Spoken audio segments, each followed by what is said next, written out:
follow people that I don't believe in. My time is too important.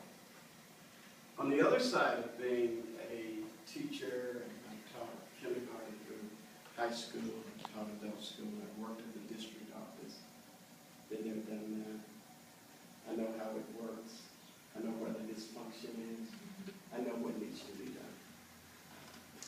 And when my brother called me on the 30th of June, he said, hey, let's start a child school. I said, let's do it. So we started working over the summer. He said, well, we'll start in LA. I said, Doc, I don't have any juice in LA. No juice. It's just two brothers are talking. He turns around, and I'll never forget it, and the image is etched in my mind. He said, let's just start. So we got to make phone calls, calling on the political capital that we have. Everybody we asked for support came to the rescue. We have a relationship with Raytheon, the second largest defense contractor in the world. They will provide engineers to work with our math teachers and pay us. Did you know that people who are not citizens of America cannot work for a defense contractor? So they're interested in hiring students that graduate from CLUES, and then they will send them back to the university. We are excited to have a relationship with Bob Cable, who owns the Cable Airport in Buffalo, which is the largest family-owned public-use airport in the world. And I'm 10 hours from my private pilot's license. I can't wait! We'll have a ground school here, and we'll teach kids how to fly airplanes. We've already had airplanes donated to the school. Let me just say this to you.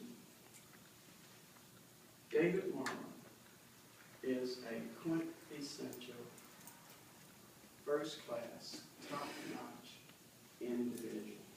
And I'm not saying that because he's my brother. Yes, he is. I'm saying that because I would not have done the things that I have done had he not been who he is. Any person that joins our team will get more than you can get in any academic institution.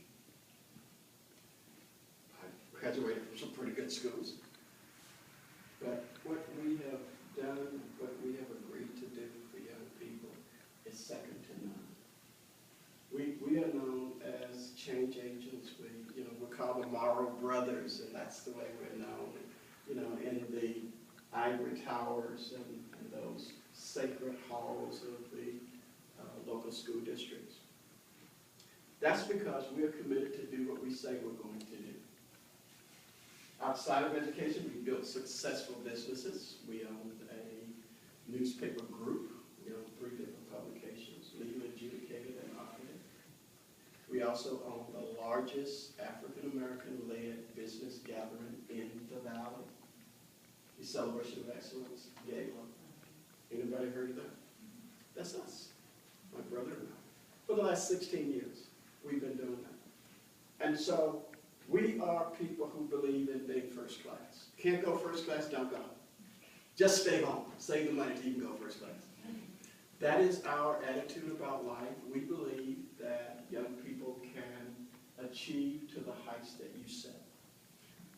I was in the 3rd grade. The teacher name was Mrs. Judkins. I, too, have one of those stories. Mrs. Judkins was teaching us how to, when I was in school, they had globes in every class.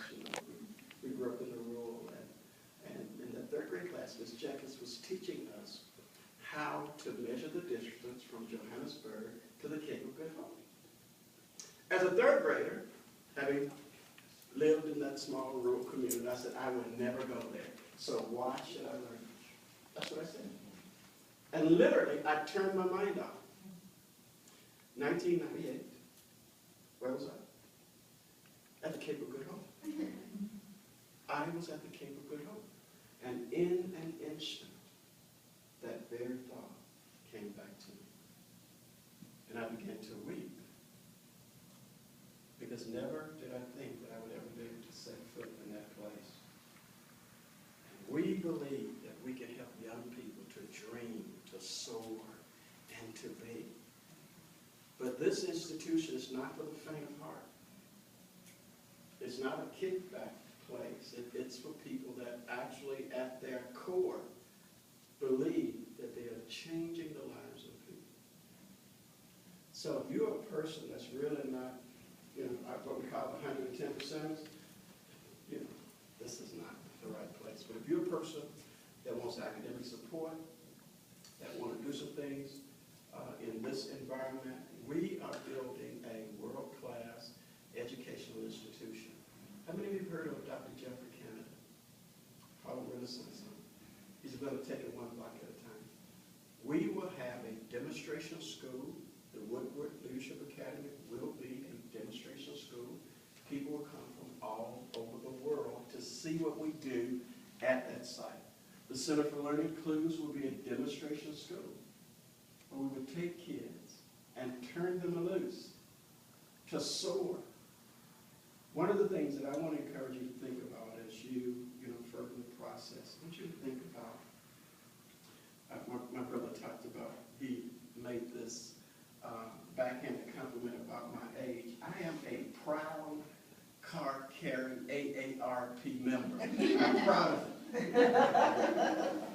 Okay, you get it next week. But if you really want to do something to change the lives of people, this community, our world, our society will never change until we change the people that are here. How do you do that? By starting with those kindergartners, by starting with those infants, by starting those toddlers, and giving them a hunger and thirst for knowledge, giving them a hunger and thirst to build a better world, not only to reach across the room, but around the corner and across the globe. We are in a global society, and we're looking for people that can catch that vision. We're looking for people who can catch that vision. If you are lazy, this is the wrong place. We took over the Woodward Leadership Academy last Thursday, and it was just a great day. We have been there every day to 9:15 at night. We're there Mother's Day.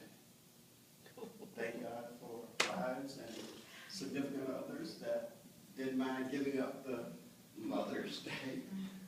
But we're looking for people that really want to soar, people who really want to make a difference. I was a kid that nobody thought would be very much. Growing up on the farm, substandard education, black, male, you'll just be a farmhand and that'll be nothing. But my mama and my daddy said, you will be successful. And that's why I found out that I had this penchant to learn and this penchant for business, and I was good at making money and everything happened. And I want to teach that to other kids who other people say you'll never be nothing. That's the ones I want. I want those. I also want those super bright kids, those kids that are already going to be successful. They could be born in the jungles of Tanzania and they will rise. And I also want those kids that are in the middle, because all they need is a little nurture and a little care. But we're looking for people who really are passionate about getting the job done. Not for accolades here. Not for the pat on the back, but for the glint in a child's eye that says, I've got it. For that smile on that kid's face saying, I've got it. Those are the people that we're looking for. So the question is really relevant. Are you what we're looking for? Do you have what it takes? And it's a very personal question that you have to answer. We're not going to beg people to come to work. We're not going to beg people to get the job done. We're not going to beg people to be innovative. We will have the best of the best. All you have to do is to use your talents, your skills, and your abilities to transform lives. Now, I don't know what your ultimate goal is. Been there, done that, had a big house, had the long cars, had the fancy stuff, been on everybody's who's who list and all of that. That doesn't mean anything matters most are the lives that you touch. People change by three things: the books they read, the people they meet, and the influences they have in their life. Ladies and gentlemen, we want winners. We want winners. We want people who categorize themselves as winners. If that's you,